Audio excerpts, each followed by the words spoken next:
All right, Clay Travis, OutKickTheCoverage.com and 104.5 The Zone in Nashville, our affiliate there, covering college football. Let me go with the poll question here, Clay. The job opening you think that you'll have first here, with Texas, USC, or Nebraska? Ooh, that is a great question. Man, I wonder if, when you get asked if it's a fireable offense and you say no comment, that's a pretty good sign that it is a fireable offense in your mind. Yeah. So I don't think that the question is whether or not Nebraska is willing to pull the trigger on Bo Pelini here. If they are, I think it's Pelini, but it's just like one man's decision. What's Chancellor Harvey Perlman going to do there? I think Mac Brown is more likely to get fired because I think if you look at their schedule, he has more landmines. But this is tough, though, because I don't think he would get fired. I think he would resign. Yes. So I guess I'm circling all the way back around. I still think it's going to be Lane Kiffin, probably the most likely. But all three, I think, have a very good chance of happening. This is a really tough poll question. It's a good one. I'm trying to figure out what happened to Texas here. Yeah, I understand that you can talk about USC and sanctions, although I think that we're running out of excuses there. But with Texas, I mean, this is a powerful university. Is it just assessing talent, recruiting, and they've missed? Well, I think certainly that's an element of it because, look, I mean, they still have brought in top 10 recruiting classes every year. That team is loaded with 4 and 5 stars. I think when you peg RG3 and Johnny Manziel as defensive backs and offer them not to play quarterback, that obviously makes a big difference. He wouldn't cure the defense, but imagine Johnny Manziel is playing quarterback for Texas right now. Mm-hmm. I think they're 3-0 because they would score a lot of points. I mean, if you can hang 42 on Nick Saban in Alabama, then you could hang a few more points on Ole Miss and BYU. The defense is really just unbelievable to me because they brought in Manny Diaz, who was extraordinary at Mississippi State. Now, maybe that was just a fluke year. But I don't understand how everything could just come undone like this on the defensive side of the ball. And offense, they were bad at a few years ago. It really reminds a lot of people, including myself, of Phil Fulmer, where he just couldn't quite get things pointed in the right direction. Although Mack of the last several years has been worse than Fulmer was, and Tennessee fired him, that's a sign that Texas probably needs to be pretty careful about what they do because everybody believes that if you fire a coach, things are going to get better because I think fans are naturally optimistic. The reality is things can get worse, and most fans don't consider that at all. Well, you look at these universities, and they all have such high standards there of previous coaches or what those coaches even did while they were there, and that's part of the problem.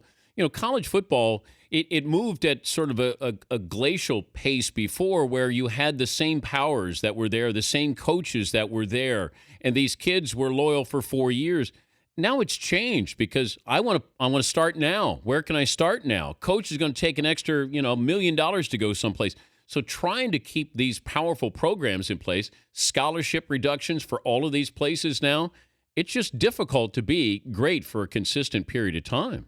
And you've also got no willingness to wait from any fan base. Nobody has patience. I mean, if you go back and look at Bear Bryant, he had a couple of really bad years mixed in the middle there. I don't think Bear Bryant would have survived those years under the current pressure environment that we live in. And I think the Internet's accelerated that a lot because every single day guys go on message boards and go search out how everybody's doing. I mean, that's really where recruiting's really taken off, right? It's this idea that you can compete 365 days a year, and everybody's always looking at the quick turnaround. By the second year, if you've got a good coach, look at what Hugh Freeze is doing at Ole Miss. Look at what Urban Meyer did at Ohio State and all his other jobs. If you find the right guy, you can win really quickly. And there's this sense among fan bases that we're only a year or two away from contending for national championships. By and large, that's never true, but there are enough outliers. Look at Oklahoma with Bob Stoops. I mean, look at what people have done in their second year. If they're the right hire, you can take off in a hurry. He's Clay Travis. OutKickTheCoverage.com is the website. Can A.J. McCarron win the Heisman? Yes. How? And I think the way it has to happen is Alabama is 13-0, and nobody else has really distinguished themselves. And so people circle back around and say, wait a minute, A.J. McCarron is really good. This guy's going for his third straight BCS title. It's almost like a Lifetime Achievement Award, where sometimes you see in the Oscars, where a guy wins for or girl wins for a Best Actress or Best Actor. And it's not because they had their best role or performance. It's because nobody else really distinguished themselves, and everybody comes back around and they say, oh, man, Martin Scorsese has never won the Oscar? Well, it's time to reward him. I don't think The Departed was his best picture, but I think I'm correct in that was the first best picture he won. Yeah. I think we could have a similar situation with A.J. McCarron and the Heisman, but Alabama has to be 13-0, and there has to be nobody else who really distinguishes himself or herself. I guess that would be really impressive if we had a girl who distinguished herself in the Heisman race this year. Himself. How does Manziel not win the Heisman? I think I've said all along, the worst case scenario for A&M, assuming that Johnny Manziel is healthy, is they could go on the road and they could lose to LSU and they could lose to Ole Miss, two teams that are going to be pretty tough. They almost lost at Ole Miss last year. They did lose to LSU last year. So if they went 9-3, even if Johnny Manziel put up otherworldly numbers, I think the thing that would ding him is people would come back and say, this is a guy who couldn't win the big game. And I don't know if that's fair to him because I think his performance against Alabama was otherworldly, but I think that's how he would not win it if A&M went 9-3. Manziel might go down in college history as the most valuable football player if it's true that they raised $740 million, and that's 70% more than what they did the previous year. And I got to believe Johnny Manziel played a large role of that with Texas A&M. Yeah, it's freakish, and they also announced that they're going to expand the stadium, and it's going to cost $400 million or something like that. I mean, when you quantify what he's worth, that's why, to me, the funniest story about the autographs all along was he got $7,500. I mean, that's like stopping to pick up a penny on the road for most of us when you consider the overall impact that he had on the athletic department. What did you think of Rick Neuheisel's Johnny Manziel tribute yesterday? Oh, I thought it was extraordinary. You know, I was at a charity event once where Rick Neuheisel brought out the guitar. It was a golf event down in Birmingham. And I started to record it, and somebody came up and they're like, "No, you can't record this. You know, Coach, we don't need Coach to get in trouble for playing the guitar or whatever." And I'm like, "Really? I mean, this is pretty extraordinary. He's really talented. Good for him." The best story about Neuheisel, by the way, and when you get him on again, you have to ask him about this. Do you know? Well, the best one that I know. Okay. Yeah, careful. That I can say publicly. Do you know that he was the football consultant on Point Break, the beach scene?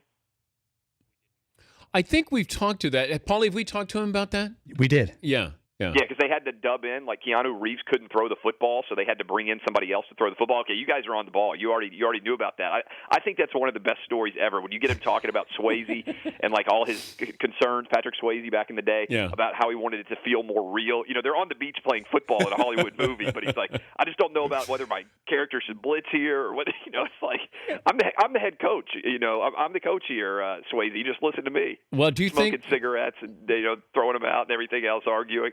Do you think Keanu Reeves gets the role in the replacements if people don't see him throw the football in Point Break? Well, that's what Neuheisel said when he talked about it. He's like, I have no idea how they filmed the whole movie where he played a quarterback. I mean, he could not throw a football without looking awful. And so eventually they had to dub in, which is one of the funniest things ever. They had to dub in somebody else to throw the football for him in Point Break. Oh, man. A great movie, though. Oh, spectacular. But you have Catherine Bigelow, who did Zero Dark 30. And won the Oscar, I think, for The Hurt Locker, right? Or whatever. Yeah, and she did Point Break. Well, that's variety, man. That's like you doing a Sandler movie, and then you got to step it up and do Woody Allen film. Okay, but if I said you can only watch one of those three, Hurt Locker, Zero Dark 30, or Point Break. Oh, Point Break is winning 100 out of 100 times. I'd watch Point Break 10 times in a row probably before I'd watch either one of those other movies again. Thank you, Clay. All right, I'll see you guys. Clay Travis, OutkickTheCoverage.com, also 104.5 The Zone in Nashville. And Clay Travis Show Saturday morning, 7 to 9 a.m. Eastern on NBC Sports Radio. The Dan Patrick Show, weekday mornings on Audience.